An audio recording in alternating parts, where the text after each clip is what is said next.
Hello guys, it's Jordan Talks here and I'm back with another video, and this is my Week 10 review. I hope everyone enjoyed the weekend's games. There were some good games on the weekend, quite a few of them going down to the wire.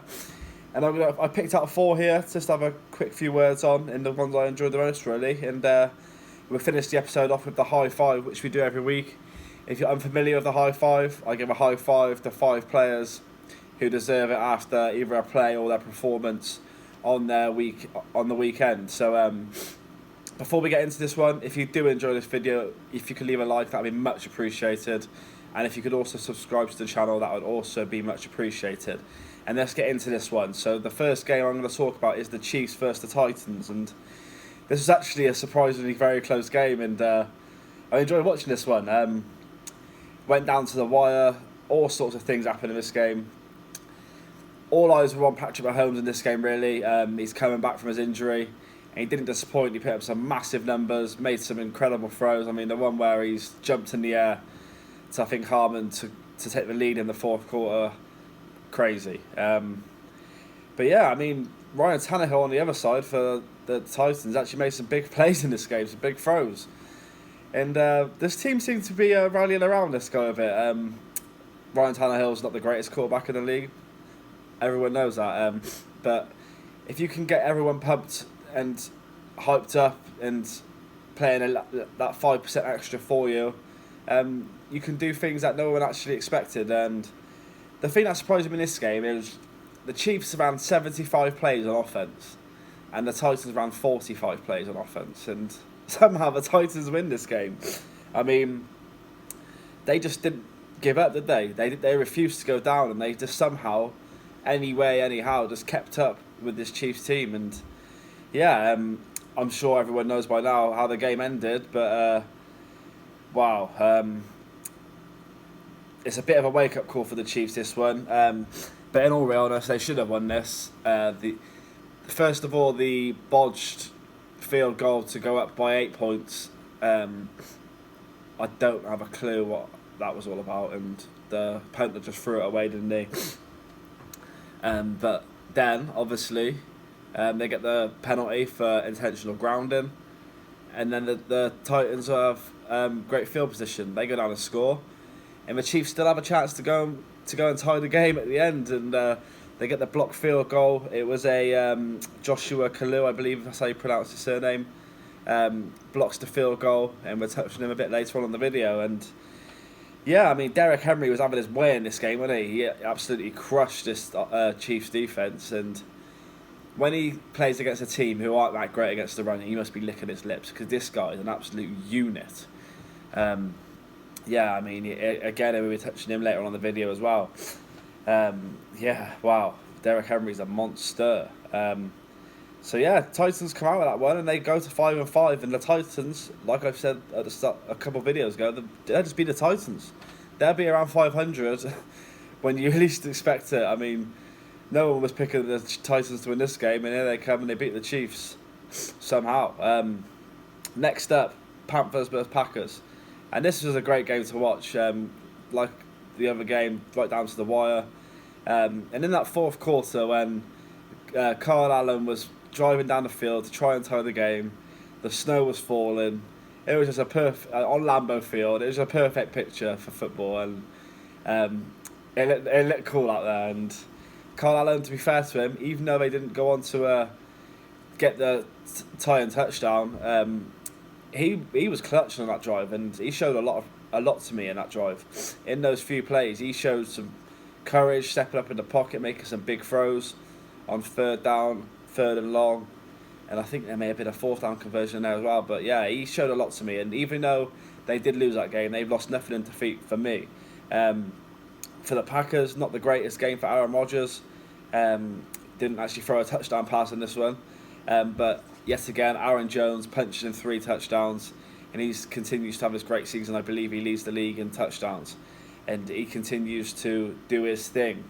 The Packers, now 8-2, they're going into the bye week, and they'll be fancying, they'll be looking at that 1 seed, and the team who has the 1 seed is the 49ers, who did lose, and they're now 8-1, the 49ers. So The Packers will be hoping the 49ers don't win the next game, and after the Packers bye week, who do they face? The 49ers. That promises to be a massive game, especially if the 49ers don't win next week. Yeah, looking forward to that one already, and it's still a couple of weeks away. That promises to be a quality game. But yeah, for me, the bye week is coming at the right time for the Packers. Their defense has regressed to the mean. I mean, they've over the first 3 weeks they were quality. Over the last 5, 6, 7 weeks, not so. But they get the chance to get healthy, get freshened up, and Aaron Rodgers gets the chance to work on a few little more wrinkles in that offense with Matt LaFleur. So I'm looking forward to watching them come out the bye week and making a surge to try and get the 1 seed. Next up, Cowboys Vikings. Now this is a great game to watch as well. Very good football from both teams. It starts off, I think the Vikings went 14-0 up, didn't they? Then the Cowboys come back, and it was a back and forth game all the way. And yeah, I mean, that one throw from Kirk Cousins to Rudolph, quite a catch that was. I mean, such a big guy, he shows such ability. And if that was Odell Beckham, you'd be talking about that all week, wouldn't you? And because the Vikings are a bit of a smaller market, or you say the player's not as well known, yeah, you're not hearing as much about it. But what a catch that was! And to be fair, the throw, it was in a place where only Rudolph could catch it. So fair play for Kirk Cousins for that one. The Vikings now 7-3, and they're playing the Broncos next. Kirk Cousins likes that. You got the chance to go 8-3, and I believe they're on the bye week after that. So yeah, I mean, the Vikings are rolling. Dalvin Cook is a monster, showing up yet again. We'll touch on him later on in the video. On the Cowboys, for me, they didn't trust Dak when it mattered the most. He had a monster game, and he's making so many great throws. And Amari Cooper, some of those catches he was making on the sidelines, tapping his toes on incredible. Just shows why they give up a first-round pick to get him in last season. He's a great receiver, and they'll be hoping that he continues to play like that down the stretch. And watching Ezekiel Elliott, he doesn't look like the old Ezekiel Elliott. Still a great running back, but I think because he set the bar so high as a rookie, people are expecting to see that guy again, especially after getting paid all the big money. But Dak seems to be carrying this offense at the moment, and yeah, they just didn't trust him when it mattered the most. And yeah, it was a real great game for me, and I really enjoyed watching both of these teams. And I think both of these teams are playoff teams, and they'll be very unlucky not to make the playoffs, both of these teams. So the Vikings come away with a win in Jerry World, and yeah, they're trying to keep tabs on the Packers at the moment. And finally, the game we're going to talk about, arguably the game of the weekend, the 49ers versus the Seahawks. Now, all eyes were on this game, and for me, it delivered on what everyone was expecting. Everything happened in this game. Turnovers for both teams. Both sides of the ball, both teams making great plays. I mean, that strip sack, recovery, touchdown, whatever it is called, the Forrest Buckner, that was incredible.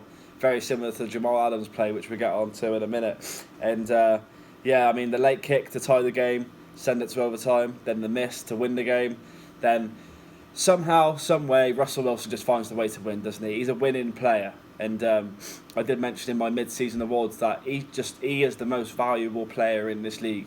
He drags that Seahawks teams to victories week in, week out. And yeah, they'll be looking to finish the season strong and looking for that 1 seed in their conference as well. But yeah, when it mattered the most, Russell Wilson come through. And that's all you can say, really. Jimmy G made a couple of errors in this game, didn't he? A couple of fumbles to interception. I'm not going to say that he's the problem for this team because he is a great quarterback, but he needs to show why he got paid the big bucks. In these sorts of games, like Russell Wilson did, he made a play here and there. Russell Wilson up in the pocket, using his legs. But yeah, enjoyed this one, and it was a great game to watch. And one thing I will say about the 49ers is they really miss George Kittle. He's either 1 or 1A at tight end in this league. Him and Travis Kelce are by far the greatest tight ends in this league at the moment, and they really missed him. He's very spirited on that pitch. He gets everyone going, and he's actually a real cool guy when you hear the clips of him. But the Seahawks come out victorious in that one, and the 49ers taste defeat for the first time this year. And that's the 4 games I covered. So let's get on to the high five, and we're going to start this one off by giving a high five to Jamal Adams. Now, his strip, sack, fumble, recovery, return for a touchdown.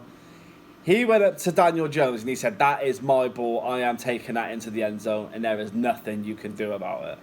And he did it. I love this guy. I mean, he is one of the best players in this league.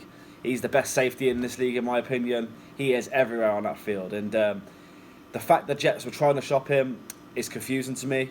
I know they were asking for quite a high price, but you don't ship your best players, especially when he wants to be there. He loves this team.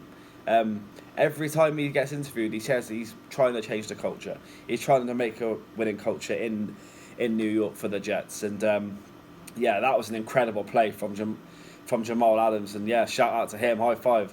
Next up, we have... Sorry, I got a bit of a cold here. Next up, we have Derrick Henry. Now, this guy, he was a massive factor in their game against the Chiefs for the Titans. And I don't know how this guy has breakaway speed like he does sometimes. I mean, he has so many long runs, and you come up, you try and tackle him, you better bring an army to try and tackle this guy because he runs through people. So Derrick Henry makes it on the high five for his incredible performance against the Chiefs. And next up is his teammate, Joshua Kalu. And this guy, undrafted in 2018, cut by the Titans, signed back by the Titans, waived, signed to the practice squad, made the 53-man roster this year, and he's very much a special teams player, and he's come up massive for this team, blocking the field goal. And I don't know if he was offside or not, but he was right on cue. Apparently, he timed the cadence by the Chiefs special teams. But what a play! I mean, that's how you get on the field if you're a player like him, where you've been undrafted. You just got to try and do anything you can to get your name out there and try and get an opportunity to play. I mean, I think he's the backup cornerback or one of the reserve cornerbacks anyway, but I'm sure you'll probably see him on the field a little bit more after that block this week. Next up, Dalvin Cook, high five to you. I mean, 97 yards, 27 carries, 7 catches, 86 yards. I mean, a massive game yet again, 170 yards or whatever it is. This guy is just a beast, and that's why everyone says he's one of the best running backs in the league. And he proves it yet again. I mean, there are some great players in this league, but Dalvin Cook, week in, week out, seems to be carrying this Vikings offense, and he's not afraid to run it multiple times. I mean, 26 carries is a fair amount, and to go along with 7 catches. And he's so fast when he gets in that open field. It's incredible. So high five to Dalvin Cook for his performance against the Cowboys. And finally, you cannot do a video about any NFL topic this week without mentioning this guy, Lamar Jackson. Wow. I mean, the complete box score numbers may not be incredible, but when you see that play he made with the spin move, oh no way. I watched that about 15 times on Sunday, and I was still in awe of it. I mean, this guy is about it.